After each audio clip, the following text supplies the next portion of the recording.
اللهم صل وسلم بارك على سيدنا شفيعنا حبيبنا نبينا مولانا محمد بارك وسلم. الحمد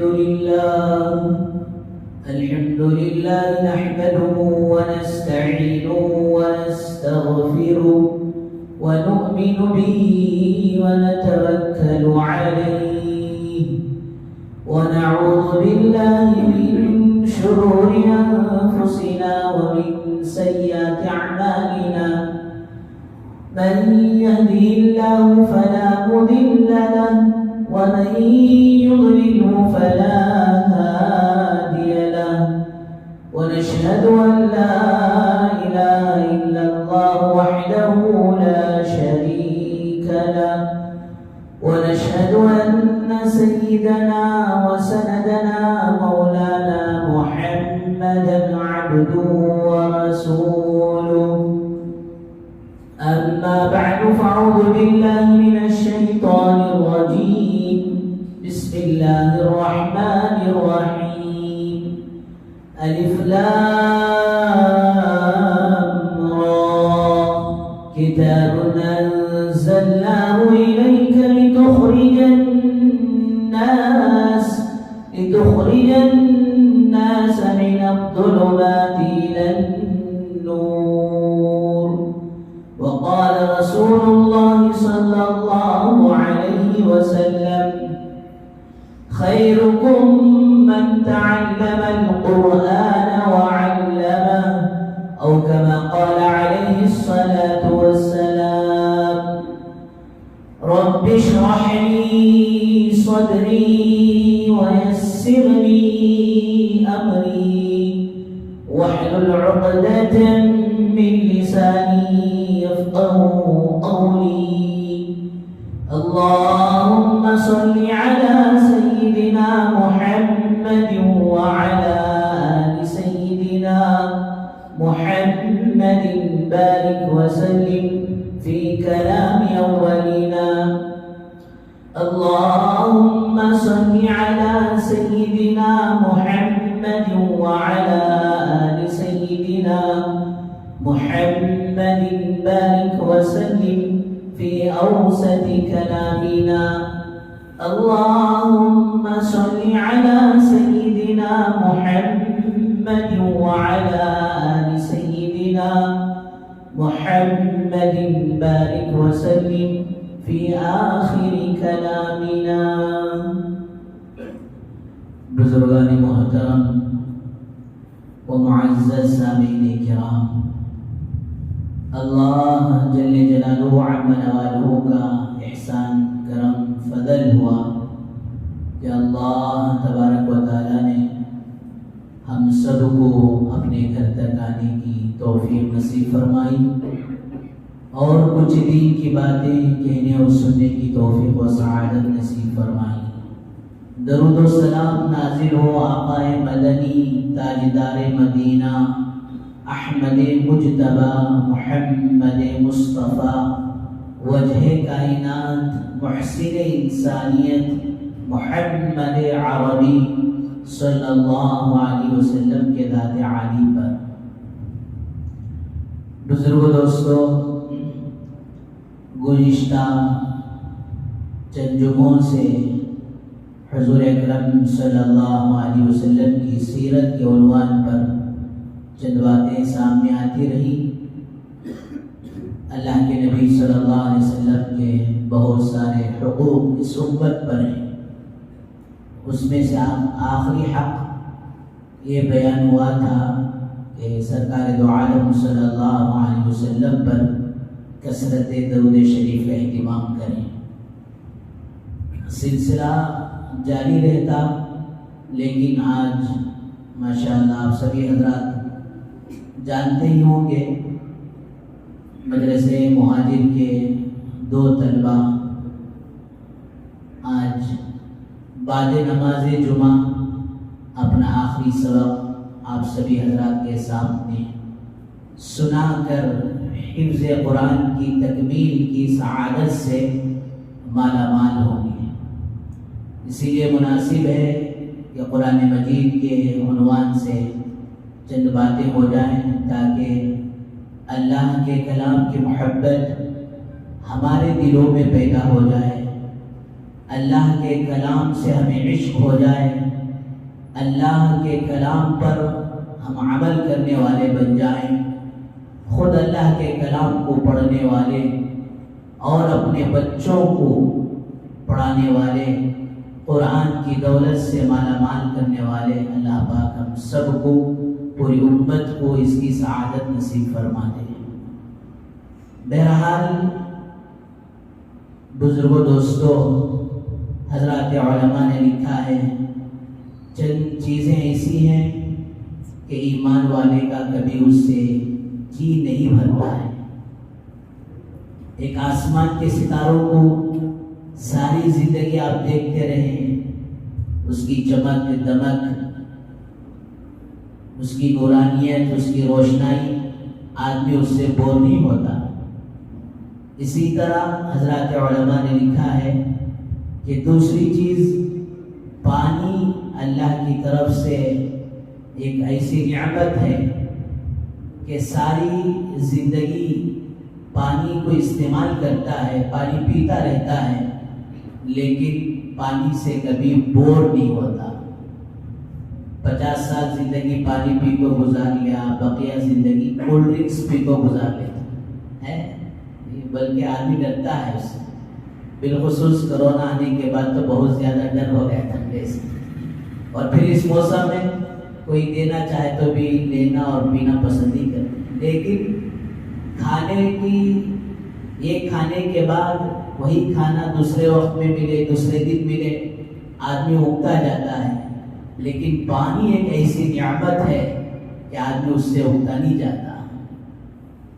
اسی طرح حضرات علماء نے لکھا ہے کہ کعبۃ اللہ کا دیدار جتنی مرتبہ کرو اور جتنی دفعہ کرو، وہ اللہ کا گھر تو ایسا ہے کہ اللہ پاک جلد سے جلد اس ملک کے لیے بھی راستے کھول دے، دوبارہ اللہ پاک ہمیں عمرے کی، حج کی جلد سے جلد وہ سعادت نصیب فرمائے۔ کہ کعبۃ اللہ، اللہ کا گھر اللہ نے ایسا بنایا کہ اسے دیکھتے رہنا بھی عبادت ہے، دیکھنے والا بھی اللہ کی طرف سے وہاں جو رحمتیں نازل ہوتی ہیں ان رحمتوں سے یہ محروم نہیں ہوتا۔ تو جتنی مرتبہ دیکھیں اس کا حسن دوبالا ہوگا، آدمی بور نہیں ہوگا۔ کیا بھئی آدمی کیا کشمیر جانی پھرنے برف باری ہے، کہتے فلاں نہیں، جو 2-3 سال پہلے جا گیا، ایک بار گیا تو دوسری مرتبہ اٹھتا گیا۔ اور پھر دوستو اللہ کا گھر ایسا ہے کہ جو آدمی نہیں جاتا اس کی دلی تمنا اور خواہش ایسی ہوتی ہے کہ زندگی میں اللہ ایک مرتبہ تیرے گھر کی حاضری کی توفیق دے۔ اور پھر شاید ہی کوئی ایسا مسلمان ملتا ہو بس اللہ تو توفیق دیا گیا، نہ میں جا کو آگا نہ عمرہ ہوگا نہ، نہیں، ایک بار جب تک حاضری نہیں ہوتی، ایک بار کی دعا، اور جب ماشاءاللہ حاضری کی توفیق ہو جاتی ہے تو پھر بار بار دوستو حاضری کی توفیق کی ایمان والا دعا مانگتے رہتا ہے۔ امام مالک رحمۃ اللہ علیہ فرماتے ہیں کہ حج اور عمرے کی قبولیت میں سے بہت ساری نشانیاں ہیں اس کی قبولیت ہونے کی، اس میں سے ایک نشانی یہ بھی ہے کہ حج ہونے کے بعد، عمرہ ادا کرنے کے بعد آدمی کی، ایمان والے کی زندگی میں تبدیلی آ جائے، چینجز آ جائے، کہ وہ ایمان والا پکا مومن بن جائے، اللہ کے احکامات پر زندگی لے آئے، اور حضور اکرم صلی اللہ علیہ وسلم کی سیرت اور سنت کے ساتھ زندگی گزارنے والا بن جائے۔ ایک علامت ہے حج کے قبول ہونے کی، عمرے کے قبول ہونے کی۔ تو دوسری علامت وہاں یہ بھی لکھی ہے کہ بار بار ایمان والے کا دل اللہ کی گھر کی طرف کھینچ رہا، یہ قبولیت کی علامت ہے۔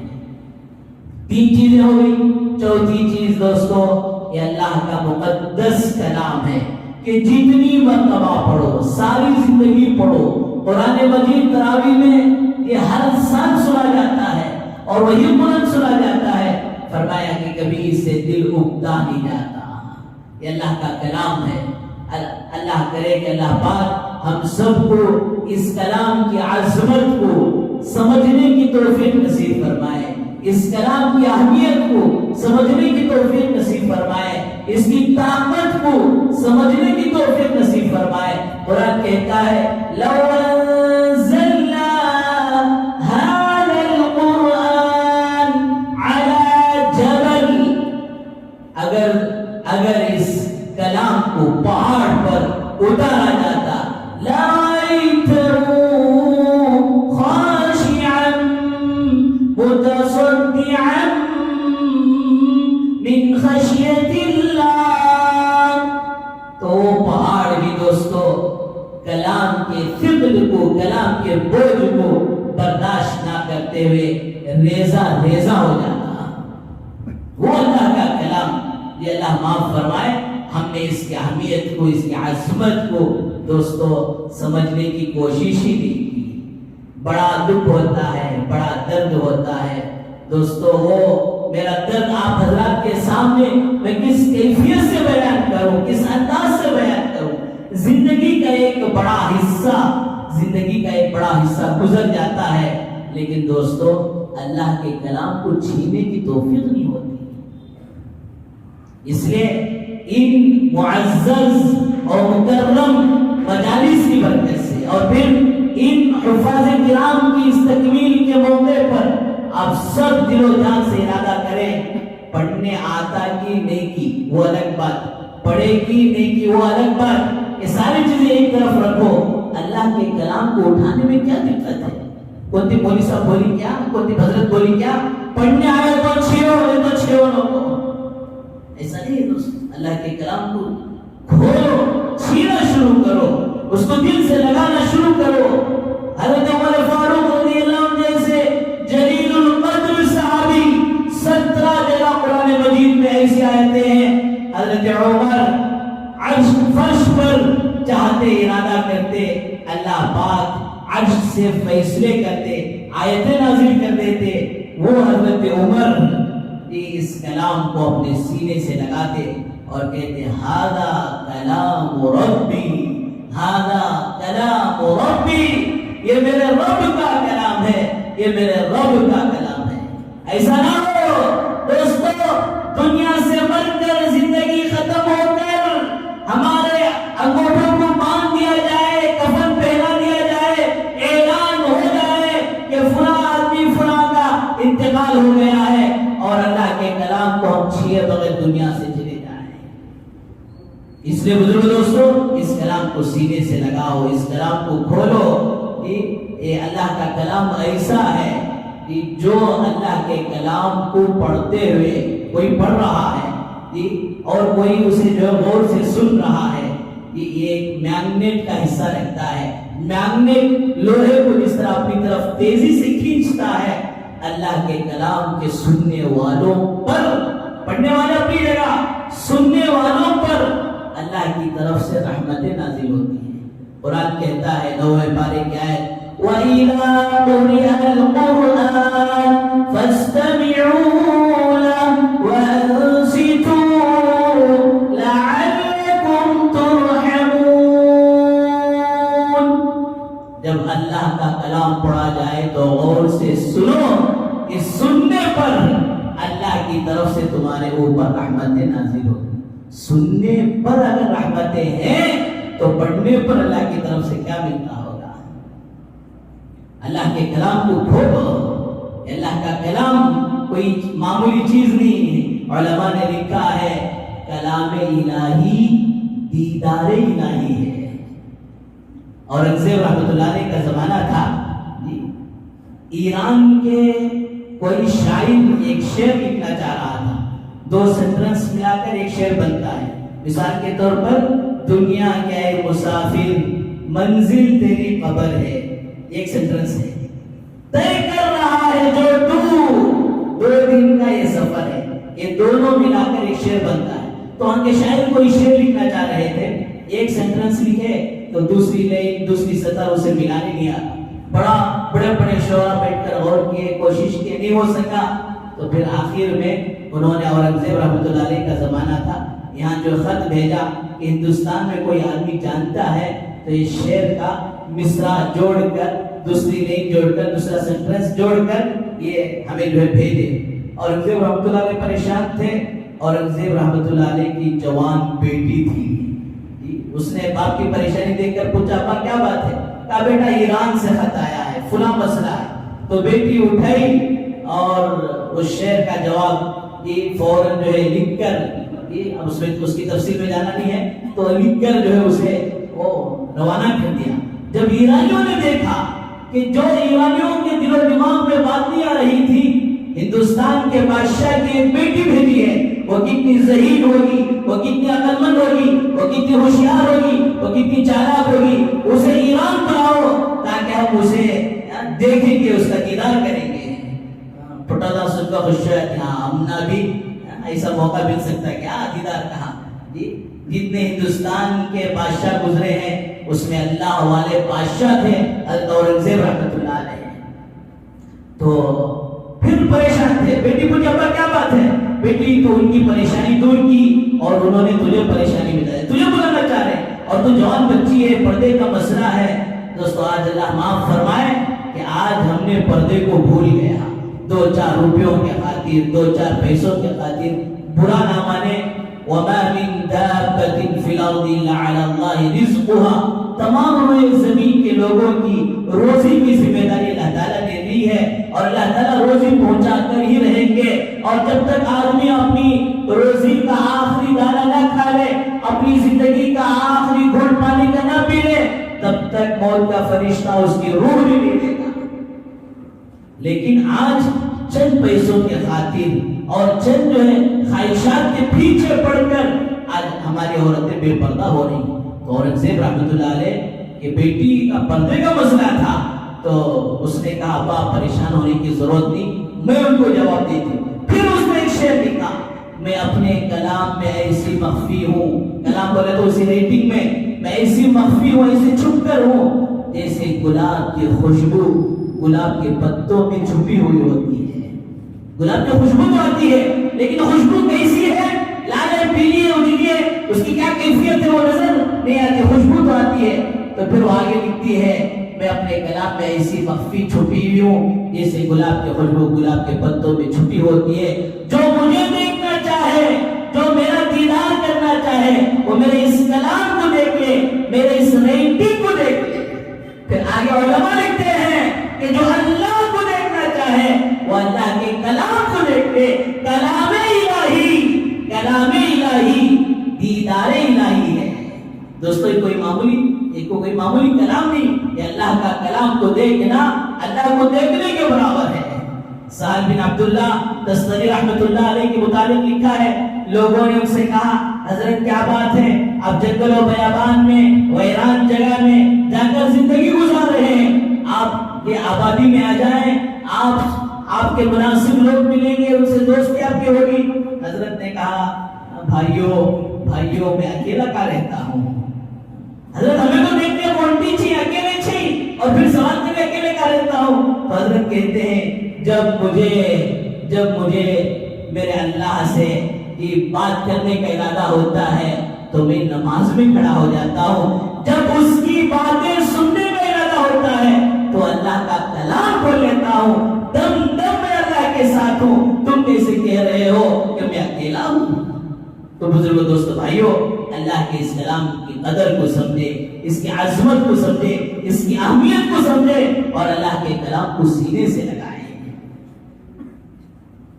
اگر واقعی ہم اس کے عاشق بن گئے، اس کے قاری بن گئے، اس کے ناقل بن گئے، اس کی اشاعت کرنے والے بن گئے، تو پھر قیامت کا وہ منظر ہوگا جب سارے رشتے ٹوٹ چکے ہوں گے، سارے رشتے کٹ چکے ہوں گے، جس مال اور اس مال و متاع کے پیچھے، جن بینک بیلنس کے پیچھے فرمایا ہم نے ساری زندگی ختم کی تھی، اور فرمایا وہ سارا مال آج ہاتھ دے رہا ہوگا، سارے رشتے چھوٹ رہے ہوں گے، سارے رشتے کٹ رہے ہوں گے۔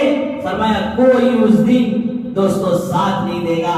حدیث میں آتا ہے یہ اللہ کا کلام کل قیامت کے دن ہمارے بارے میں حجت بنے گا یا تو پھر ہمارے خلاف مدعی بن جائے گا۔ آج اللہ معاف فرمائے، کتنے نوجوان ہیں جو عاشق موبائل بن چکے ہیں، عاشق دنیا بن چکے ہیں۔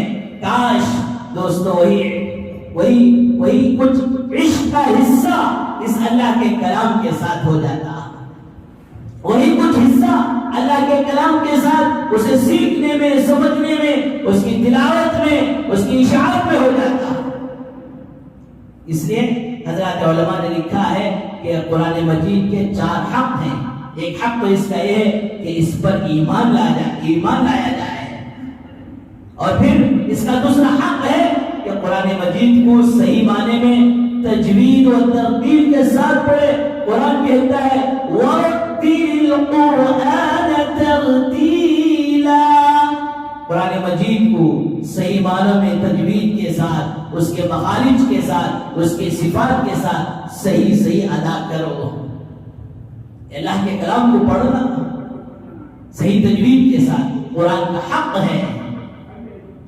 اور پھر اسی طرح فرمایا کہ قرآن مجید کو سمجھنا، اس کے معنی و مطالب کو سمجھنا قرآن مجید کا یہ تیسرا حق ہے۔ اور اسی طرح فرمایا چوتھا حق یہ ہے کہ قرآن مجید کی اشاعت ہو، قرآن مجید کی اشاعت میں ہمارا حصہ لگے، جان سے، مال سے، اوقات سے، جیسے بھی ہو سکے اللہ کے کلام کی اشاعت کے دوستو حصوں میں یہ ہمارا حصہ لگ جائے، تاکہ کل قیامت کے دن یہ قرآن ہمارے لیے سفارشی بن جائے۔ ہم خود پڑھیں، نہیں ہو سکا تو اپنے بچوں کو پڑھائیں، کوشش، محنت اور موت کے آخری دم تک یہ تمنا، یہ طلب، یہ خواہش ہو کہ اللہ میں تیرے کلام کو سیکھوں، تیرے کلام کو سمجھوں، تیرے کلام کو پڑھوں، اپنی اولاد کو پڑھائیں۔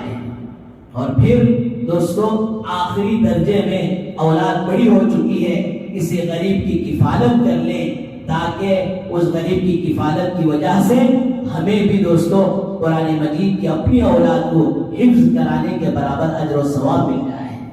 اور اللہ کا کلام ایسا ہے کہ جس کا اجر، جس کی نیکیاں دوستو ریٹلی ہول سیل ملے گی۔ حضرت شیخ زکریا صاحب رحمۃ اللہ علیہ نور اللہ مرقدہ، اللہ تعالی حضرت کی قبر کو نور سے منور فرمائے۔ حضرت نے لکھا ہے کہ ایک اللہ کے ولی رات میں خواب میں دیکھ رہے ہیں کہ قبرستان میں لوگوں کی قبریں پھٹ رہی ہیں، اور پھر لوگ قبروں سے نکل کر باہر آ رہے ہیں، اور وہاں ان کے رشتہ دار کچھ موتیاں اور کچھ چیزیں لا کر ڈالے ہیں، ان چیزوں کو وہ چن رہے ہیں، کوئی ادھر چن رہا، کوئی ادھر چن رہا، کوئی ادھر چن رہا۔ اور پھر اسی آدمیوں میں سے ایک آدمی کو، ایک بزرگ کو دیکھا کہ وہ آرام سے اطمینان سے ہاتھ باندھ کر ایک جگہ کونے میں بیٹھے ہیں۔ تو خواب دیکھنے والوں نے پوچھا کہ حضرت یہ لوگ سب کیا چن رہے ہیں؟ کہا یہ ان کے خاندان والوں کی طرف سے، ان کے گھر والوں کی طرف سے یہ اجر و ثواب، کوئی قل پڑھ کر، کوئی درود پڑھ کر، کوئی استغفار پڑھ کر جو یہ بھیجا ہے، اسی کو یہ چن رہے ہیں۔ اذا مات الانسان انقطع عمله، جب انسان مر جاتا ہے تو دوستو اس کی نیکیوں کا سلسلہ بھی ختم ہو جاتا ہے۔ جب تک سانس ہے چانس ہے، سانس گئی چانس ختم۔ لیکن حدیث میں آتا ہے، اللہ کے نبی صلی اللہ علیہ وسلم نے یہ حدیث مبارکہ میں ارشاد فرمایا، 3 عمل ایسے ہیں صدقہ جاریہ کہ انسان دنیا سے جانے کے باوجود اس کی قبر کو برابر یہ اجر و ثواب پہنچتا ہے۔ اللہ تعالیٰ ان مدارس میں پڑھانے والوں کو، پڑھنے والوں کو، معاونین کو، ذمہ داروں کو اور ان کے والدین کو جزائے خیر دے۔ ایک بڑا کام کر رہے ہیں، چراغ سے چراغ جل رہا ہے۔ دوستو آپ اپنے بچے کو پڑھا کر چلے جائیں گے، زندگی کا کیا بھروسہ؟ 60-70 سالہ زندگی پہلے تھی، اب تو 40-50 کا اوریج رکھ کر چلنا ہے۔ پہلے اوریج کیا تھا؟ 60-70 کا۔ اب بیماریاں اور پھر اتنے جو ہے کمزوریاں آ رہی ہیں کہ آدمی 40-50 میں جو ہے وہ اللہ کو پیارا ہو جاتا ہے۔ کیا زندگی کا بھروسہ؟ آپ مر کر دنیا سے جائیں گے، آپ کے اولاد جو ابھی دیکھنے کے اعتبار سے چھوٹی ہے، یہ بچے ہیں، لیکن جب وہ اللہ کے کلام کو پڑھانے بیٹھیں گے تو تمہاری قبر دوستو ٹھنڈی ہوتی رہے گی۔ 3 چیزیں آپ نے فرمائی صدقہ جاریہ، اور پھر اسی طرح علم چھوڑ کر گیا اور علم سے لوگ نفع اٹھا رہے ہیں، اسی طرح اولاد صالح کے نیک سارے اولاد چھوڑ کر گئے۔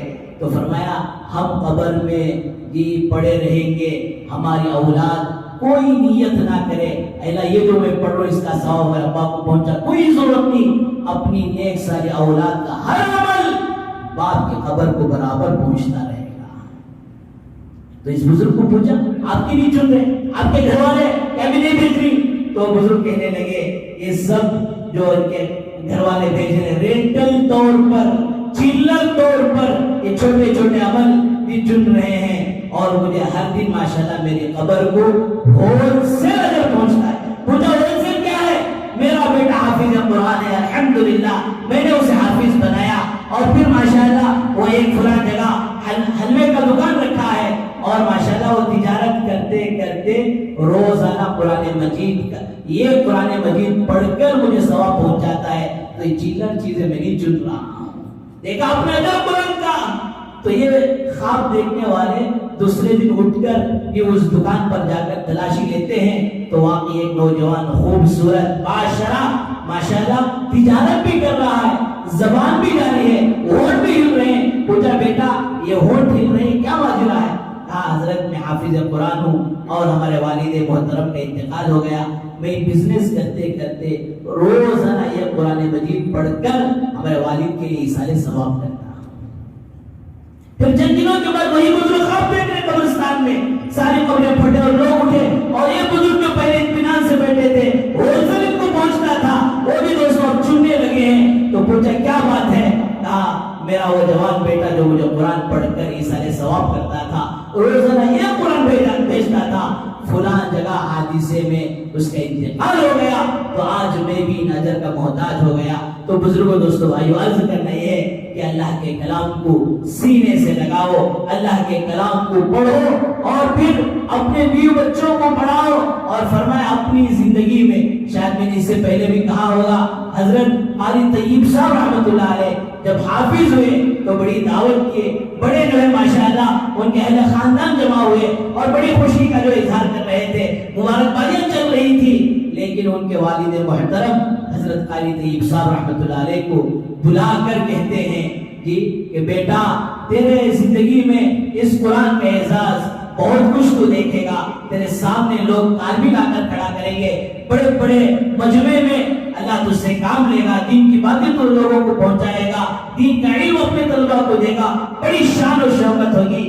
بیٹا یہ سب تیرے لیے ہوگا، لیکن تیرے سینے میں نے جو قرآن اتارنے کی محنت کی ہے یہ اللہ کا کلام بیٹا میرے لیے ہے، تاکہ کل قیامت کے دن اس کی برکت سے اللہ میری مغفرت کر دے۔ جن گھرانے میں حضرات علماء ہوں، ان کی بیوی حافظ، ان کے بہن حافظ، ان کے بچے حافظ، ان کے پوتے حافظ، اس سب کے باوجود دوستو ان کو یہ فکر ہے کہ اس کلام کی برکت سے اللہ میری مغفرت کر دے اور اللہ معاف فرمائے۔ دوستو ہم اس کلام کو نہ تو چھیا، نہ تو ہم نے اس کی اشاعت کی، نہ تو اس کی اطاعت کی، نہ تو اس سے محبت کی، اور اللہ معاف فرمائے نہ اہل قرآن سے محبت کیا، تو دوستو کہیں ایسا نہ ہو کل قیامت کے دن یہ قرآن ہمارا گریبان پکڑ لے، اللہ کے سامنے مدعی بن جائے، اللہ اس نے میرے حق کو پامال کیا، آج تو اس کے حق کو پامال کر دے، کہیں ایسا نہ ہو جائے۔ اس لیے دوستو بہت سارے واقعات ہیں، کہنے کے لیے بھی موقع نہیں ہے، بارش کا بھی موسم ہے، جلد سے جلد بیان بھی ختم ہونا اور 2 بچوں کا حفظ بھی ختم ہونا ہے۔ حضرت معاویہ بن معاویہ صرف اور صرف ایک چھوٹی سی سورت، سورہ اخلاص، قل هو الله احد الله الصمد لم يلد ولم يولد ولم يكن له كفوا احد، اس سورت سے محبت کی، انتقال ہو گیا۔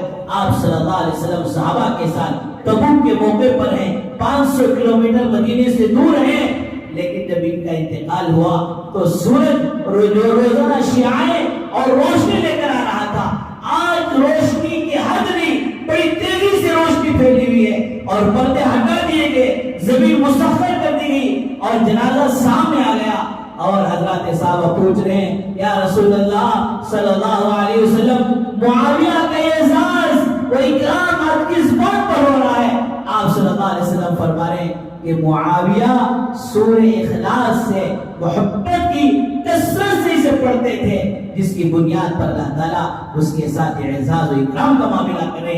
اگر دوستو سارا قرآن سے محبت ہو جائے، سارا قرآن دوستو ہم سینے سے دل و جان سے لگانے والے اور اس پر عمل کرنے والے، اس کی اشاعت کرنے والے بن جائیں تو دوستو پتہ نہیں اللہ اس پر کیا دیں گے۔ اس لیے ماشاءاللہ ان موقعوں پر مدرسے مہاجر کے اندر ماشاءاللہ یہ 30 پر 7 اور 30 پر 8واں طالب علم آج حفظ کی تکمیل کی سعادت حاصل کر رہا ہے۔ ایسے موقع پر ہم بھی اپنے دلوں میں پکے ارادے عزائم کریں کہ اللہ کے کلام سے ہم بھی قربت حاصل کریں گے، قریب ہوں گے، تاکہ یہ قرآن کل قیامت کے دن اللہ کے دربار میں ہمارے لیے سفارش کا ذریعہ بنے اور دنیا میں اللہ کی رحمتوں کے نزول اور برکتوں کا ذریعہ اور سبب بنے۔ ماشاءاللہ آج کی اس تکمیل کے موقع پر جہاں خوشی کا موقع ہے، ماشاءاللہ حضرت مولانا حافظ قاری آصف علی صاحب دامت برکاتہم جو ماشاءاللہ انٹرنیشنل قرآن کے کمپٹیشن میں، سارے ورلڈ کے کمپٹیشن میں ماشاءاللہ دوسرا نمبر حاصل کیے تھے، اور پھر پورے ملک کے ماشاءاللہ کمپٹیشن میں اور پہلے نمبر پر جو ماشاءاللہ حضرت جو ہے پہلا نمبر لیے تھے، اور یہاں کے فائنل ایگزام میں ماشاءاللہ ہر سال حضرت بڑی محبت کے ساتھ بڑا لگاؤ ہے آتے ہیں اور پھر پورا دن ماشاءاللہ ان بچوں کا امتحان لیتے ہیں۔ حافظ انعام الحسن جو لاک ڈاؤن کے اندر ماشاءاللہ گھر سے آن لائن قرآن مجید سناتا تھا، گاہے مگاہے حضرت بھی جو ہے ان کے پورے پاروں کا امتحان لیتے تھے اور قرآن سنتے تھے۔ ماشاءاللہ وہ شخصیت بھی آج حاضر ہیں، انشاءاللہ حضرت والا اپنی سریلی آواز سے نماز بھی امامت بھی فرمائیں گے۔ بہرحال بزرگوں دوستوں اس خوشی کے موقع پر حسب معمول زیادہ وقت نہیں لیا جائے گا، نماز کے بعد 10 منٹ آپ حضرات تشریف رکھیں۔ ان دو بچوں کے حافظ مصعب بن خبیب صاحب، حافظ انعام الحسن بن مولانا یاسین صاحب، یہ دو بچوں کا ماشاءاللہ حفظ کی تکمیل کی سعادت بھی آپ دیکھیں گے، اور اس موقع پر قرآن مجید کا بھی اہتمام، دعا کا بھی اہتمام کیا جائے گا۔ اللہ تبارک و تعالیٰ ہم سب کو قرآن مجید کی صحیح معنوں میں عظمت کو، محبت کو اپنے دلوں میں اتارنے کی، اس پر عمل کرنے کی توفیق و سعادت نصیب فرمائیں۔ جو حضرات سنت پڑھ لیں اور سنت پڑھ لیں۔ وآخر دعوانا الحمدللہ۔